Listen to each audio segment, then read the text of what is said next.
Don't wait for opportunity, create the opportunity. आप आपकी life में अगर सक्सेसफुल होना चाहते हो, कभी भी अपॉर्चुनिटी की राह देख के मत बैठो। खुद की अपॉर्चुनिटी खुद बनाओ और उसके पास जाओ और काम करना शुरू करो। कब कौन सी अपॉर्चुनिटी आपको सक्सेसफुल बना देगी, आपको खुद को पता नहीं चलेगा। इसी पॉजिटिव नोट से आज का हमारा वीडियो है वो शुरू करते हैं। Myself Manav Binde, founder of MBA मेगीवाला and motivational speaker. 2001 Ashok Rajpal करके एक लड़का था जो 39 इयर्स का था। वो टेक्सटाइल इंडस्ट्री में उनका जो बिजनेस थे वो डेवलप कर रहे थे और टेक्सटाइल इंडस्ट्री में लास्ट 11 ईयर्स से वो काम कर रहे थे। बट उनको एक 2001 में पता चला कि जो भी है वो अभी फ्यूचर टेक्नोलॉजी का है और टेक्नोलॉजी में मोबाइल इंडस्ट्री है वो एकदम बूस्ट पे जाने वाली है। फ्यूचर में मोबाइल के अलावा कुछ भी धंधा नहीं चलने वाला है। ये उन्होंने वहां पे देख लिया और देखने के बाद उनको लगा कि यहाँ पे बहुत बड़ी अपॉर्चुनिटी है। बट उनको मोबाइल एसेसरीज के जो फील्ड था उसमें जीरो नॉलेज था, उनको कुछ पता ही नहीं था मोबाइल के बारे में। तो उन्होंने उनका जो एक ब्रदर है उसका कांटेक्ट किया जिसका नाम है संजय राजपाल, जो 39 इयर्स का था और वो पहले से नेहरू पैलेस दिल्ली में एक छोटी सी मोबाइल एसेसरीज की शॉप चलाता था। उसको थोड़ा बहुत टेक्नोलॉजी और मोबाइल एसेसरीज का नॉलेज था। उन दोनों भाइयों ने मिलके सोचा कि हम कुछ ऐसा बड़ा क्रिएट करेंगे जो मोबाइल इंडस्ट्री में पूरा धमाका फैला देगा, हमारा नाम है वो एकदम बूस्ट पे आ जाएगा। और ऐसे धीरे धीरे मोबाइल एसेसरीज की छोटी शॉप में दोनों भाई ने स्टार्ट किया और धीरे धीरे वो एसेसरीज बेचना शुरू किया। फाइनली धीरे धीरे आगे बढ़ते उन्होंने एक साल बाद 2012 में उनकी नई कंपनी रजिस्टर की और उसको लॉन्च किया जिसका नाम है एमरेन। और उन्होंने मैन्युफैक्चरिंग और रिटेलिंग पावर बैंक का बिजनेस स्टार्ट किया।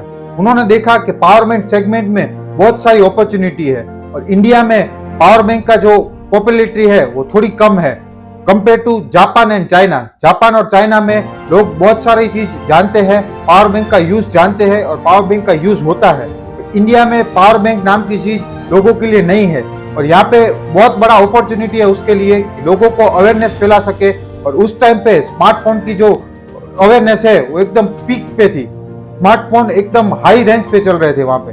तभी उन्होंने देखा कि पावर बैंक की जो अपॉर्चुनिटी है वो बेस्ट है और उन्होंने 10 लाख रुपीस उनके पास जो सेविंग्स था वो दोनों भाइयों ने उनका सेविंग्स लगा के मैन्युफैक्चरिंग और पावर बैंक शुरू की। जैसे ही उन्होंने मैन्युफैक्चरिंग चालू की, उन्होंने जो पावर बैंक्स थे उनके वो ई कॉमर्स पोर्टल है जैसे कि फ्लिपकार्ट, अमेजोन और स्नैपडील, उन सब जगह के लिस्टेड करके पावर बैंक सेल करना शुरू किया। एज उस टाइम पे पावर बैंक का कोई अलग सेगमेंट नहीं था, इसलिए उन्होंने चार्जर की जो कैटेगरी होती है उसमें पावर बैंक को लिस्ट किया और सेल करना शुरू किया, क्योंकि तभी पावर बैंक का कोई अवेयरनेस नहीं था। बट इन 2 और 3 डेज, 2 से 3 दिन में जितनी भी एमरेन ने पावर बैंक बनाई थी वो सारी हर एक ई कॉमर्स के पोर्टल पे स्टॉक आउट हो गई, एक भी पावर बैंक का स्टॉक बचा नहीं। ये देखने के बाद ई कॉमर्स पोर्टल वाले वो भी एकदम शॉकिंग हो गए और उनको भी एक नई कैटेगरी है वो इंट्रोड्यूस करनी पड़ी पावर बैंक के नाम से और power bank category e commerce portal पे इंट्रोड्यूस हुई। ऐसे ही धीरे धीरे उनका जो एमरेन का सेल्स है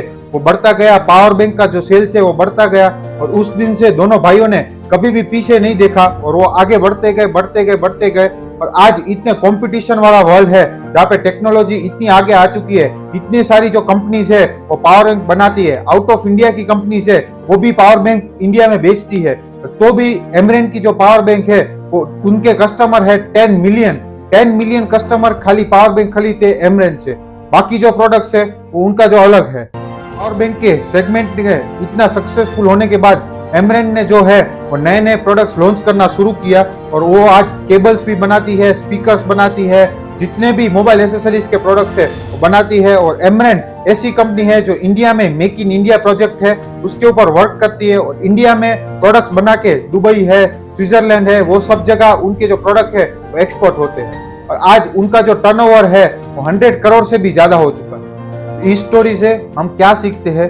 अगर जो अशोक है वो अपॉर्चुनिटी की वेट करता, वो सोचता कि अगर दूसरी कोई कंपनी है वो पावर बैंक लॉन्च करे, अगर वो सक्सेस हो जाए तो फिर मैं मेरी पावर बैंक लॉन्च करूंगा या फिर मैं ये इंडस्ट्री में जाऊंगा, तो शायद आज एमरेन का इतना बड़ा टर्नओवर नहीं होता और एमरेन इतने बड़े लेवल पे नहीं होती।